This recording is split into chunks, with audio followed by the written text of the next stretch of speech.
Oh non mais regardez, je voulais commencer à filmer et il s'est mis là où je devais m'asseoir. Non mais ça va, tu prends bien tes aises là? Hein?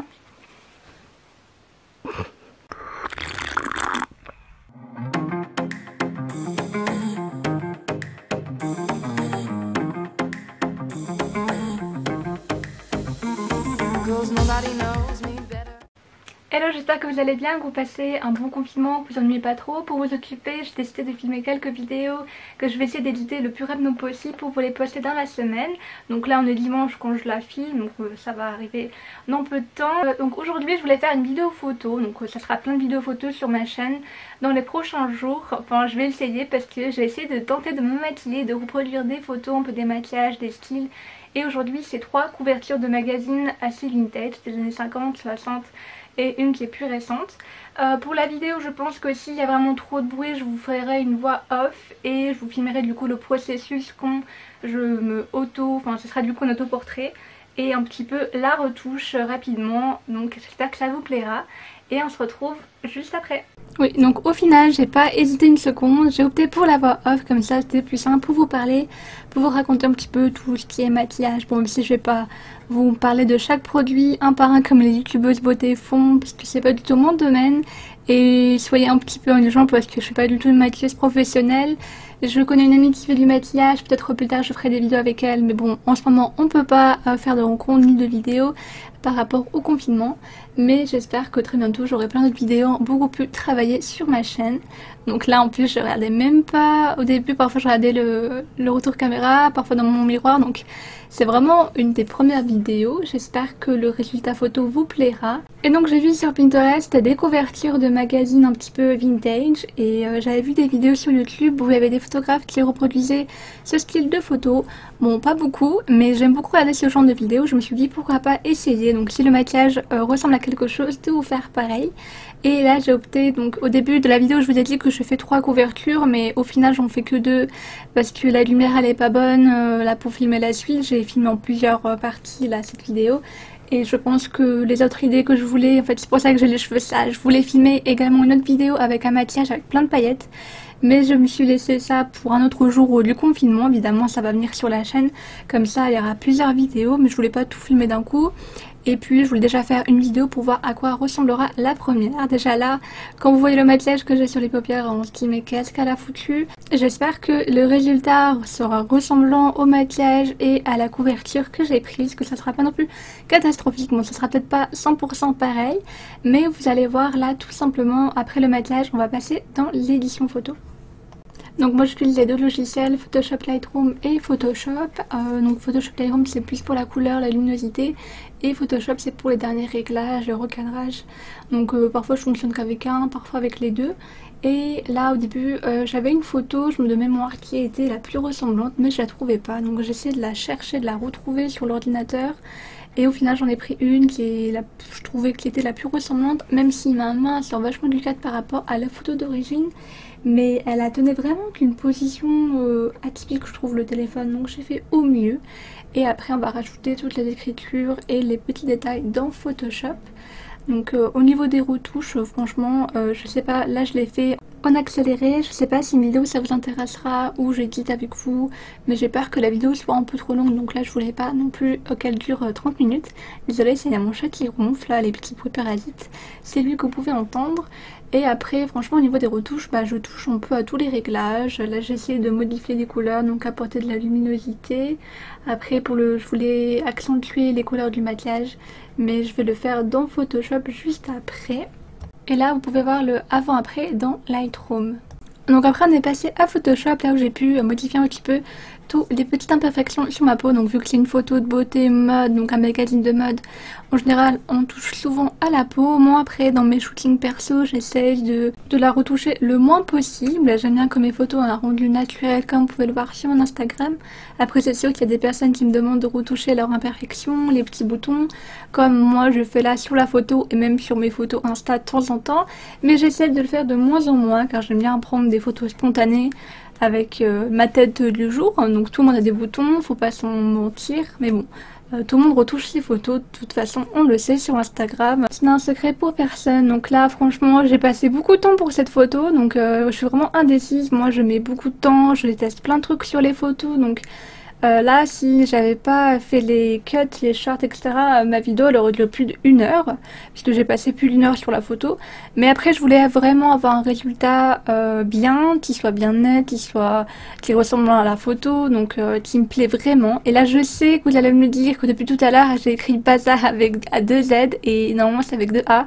Je m'en suis rendu compte à la fin, mais j'étais tellement à fond dans tout ce que je faisais sur la photo, donc j'ai vite écrit bazar et je l'ai vite zappé, mais à la fin je me suis dit oh là là, le Harper normalement il est entre le 2A sur la photo initiale, et là je me dis mais il y a un problème je crois, donc je ne l'ai pas laissé comme ça, hein.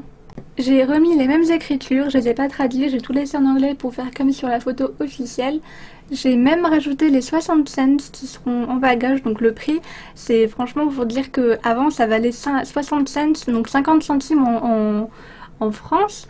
C'était vraiment pas cher, je sais pas c'était à peu près vers quelle année Harper Bazaar est arrivé en France, vu que c'est un magazine américain, mais aujourd'hui un magazine ça vaut au moins 2, 3, 4 euros quoi, même 5 euros pour le Vogue, donc c'est super cher.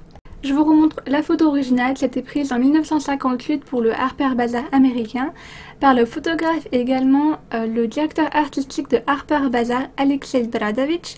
Je pense que je vous ferai une vidéo sur lui prochainement pour en savoir un peu plus sur sa carrière. Voici ma photo avant-après, la retouche. Je ne vous ai pas montré dans ma vidéo backstage mes photos avant-après, mais je vais essayer de le faire de temps en temps, peut-être pas à chaque fois.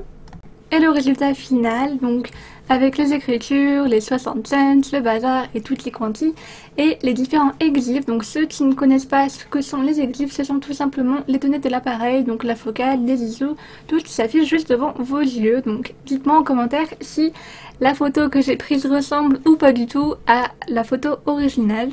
Maintenant on passe à la seconde couverture, donc c'est une couverture de Vogue Italie, je pense qu'elle date des années 60. Au début je me suis dit années 70, mais c'est plus le style un peu à la Tweety. Donc si vous la connaissez pas, c'est une hit girl un peu des années 60. Et c'était le mannequin le plus emblématique des années 60 également aux États-Unis.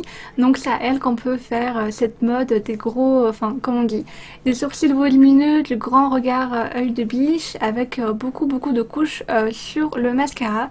Donc ce mascara maintenant qu'on peut appeler oui effet de biche qui est revenu à la mode avec je mets mes Bélines etc.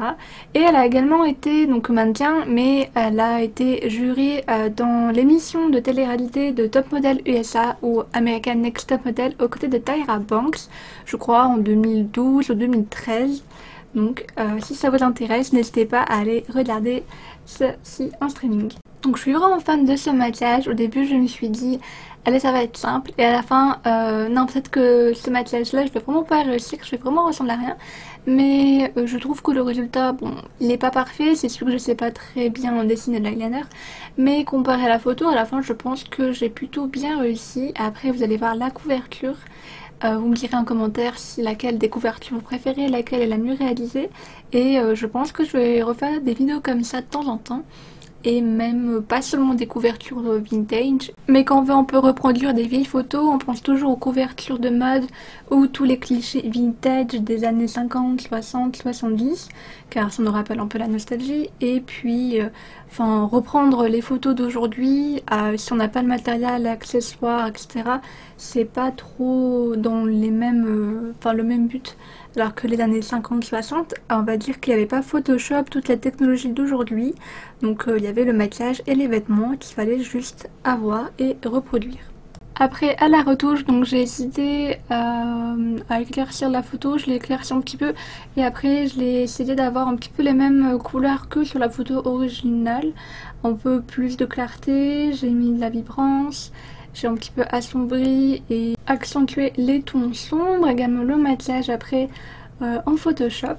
Là j'ai fait vraiment quelque chose qui change vraiment d'habitude ce que je fais dans mes photos, parce que d'habitude je mets toujours beaucoup de couleurs, de clarté, des tons chauds, et là j'ai fait tout l'inverse, j'ai essayé de jouer sur les tons froids, de changer complètement, donc ça fait un peu bizarre parce que je fais jamais ça.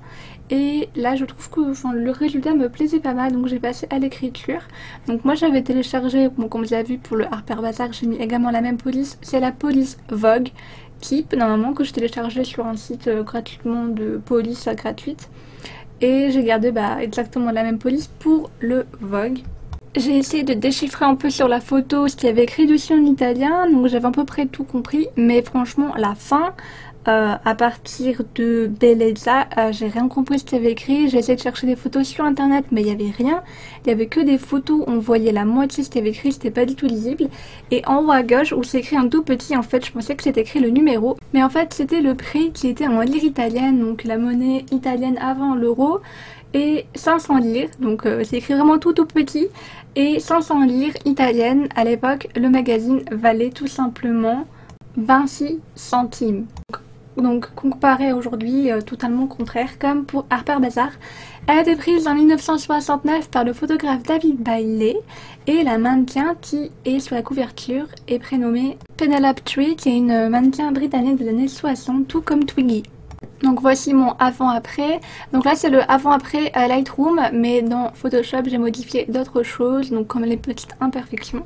Et voici le résultat final, j'espère qu'il vous plaît, qu'il est plutôt ressemblant à l'original. Je vous remets les deux couvertures avec ma photo, comme ça vous pouvez voir si ça ressemble ou pas. Et on se retrouve très bientôt pour une nouvelle vidéo sur ma chaîne. Bye!